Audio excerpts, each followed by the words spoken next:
स्वागत है आपका खोजी खजाना टाइम्स न्यूज में। आइए देखते हैं खबरें विस्तार से। कांग्रेस आरोप लगाती रही है कि भाजपा सरकार राज्य से लेकर केंद्र तक, नगर तक बड़े घरानों को सहूलियत देने, सुविधा देने पलक पांवरे बिछाए हुए है। मध्य प्रदेश में लगातार इन्वेस्टर समिट हुई। देश विदेश के इच्छुक धंधे वाले आए, सुख सुविधाएं देने के सरकारी वादे केंद्र से लेकर राज्य सरकार ने किए। कानून में संशोधन करने, लाइसेंस आदि खातिर एकल खिड़की व्यवस्था करने की बात कही, जबकि हकीकत इससे उल्टी है। टीसीएस एम्बोसिस को 698 करोड़ से अधिक मूल्य की भूमि दी, स्टाम्प ड्यूटी माफ की, नर्मदा का जल सीधे सीधे दिया, परंतु दोनों ने टेका बताया। स्थानीय लोगों को रोजगार तय करार अनुसार नहीं दिया।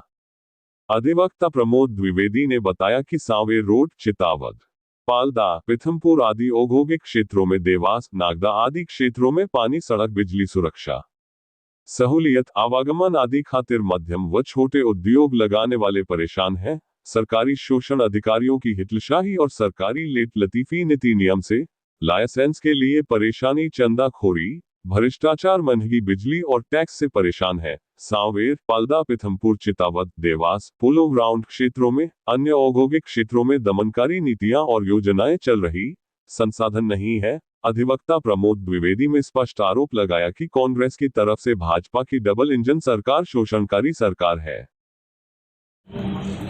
बताएं सही, आज प्रेस वार्ता रखी है।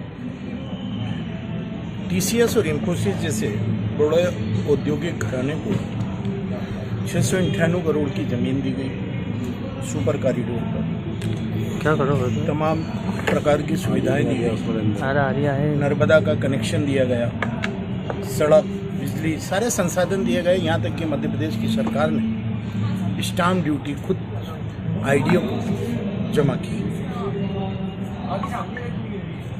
एक तरफ बड़े औद्योगिक घराने जो देश के केवल 1% हैं, जिनके पास देश की कुल संपत्ति का 40% संपत्ति है, ऐसे औद्योगिक घरानों को इस सरकार में, मोदी जी की सरकार में चिन्हित किए हुए कुछ औद्योगिक घरानों को खैरात बांटी गई।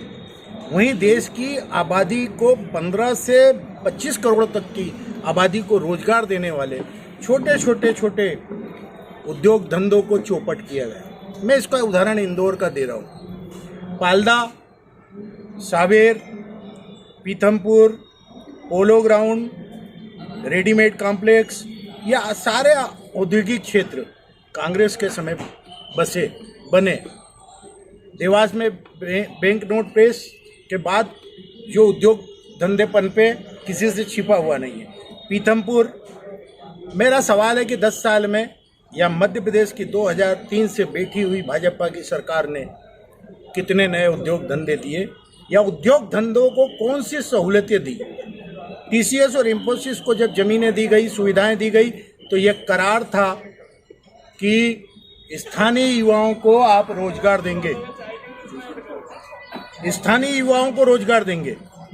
रोजगार नहीं देने पर इन तत्कालीन कलेक्टर मनीष सिंह जी के द्वारा लीज डीड निरस्तीकरण का नोटिस दिया गया था।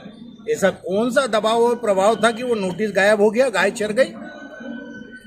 और वहीं दूसरी ओर लगातार ये क्षेत्रों के छोटे उद्योग घराने सुरक्षा की मांग करते हैं, सड़क की मांग करते हैं, संपत्ति कर में जायज कर की मांग करते हैं, स्टाम्प ड्यूटी सही लगे वो मांग करते हैं, यानी छोटी सुविधाएं मांगते हैं। वो सुविधाएं न तो राज्य सरकार देती है, न केंद्र सरकार, जो बार इन्वेस्टर समिट के नाम पर इंदौर में झुंझुना बजाती है, विदेशों से उद्योगपतियों को बुलाती है, फिल्म सिटी बनेगी ये बताती है, परंतु कागजों पर बताती है, और हकीकत में क्या होता है? सवाल यही है कि जो उद्योग धंधे, छोटे उद्योग धंधे, कल कारखाने, जिनमें 15 से 25% तक स्थानीय लोगों को रोजगार मिल सकता है, उनका दमन किया जा रहा है। वहीं ऐसे घराने जो मोदी जी का परिवार है, पनप रहे हैं, और इसका सबसे बड़ा उदाहरण इंदौर में ये केवल टीसीएस और इंफोसिस जा करके आप देख सकते हैं। ठीक।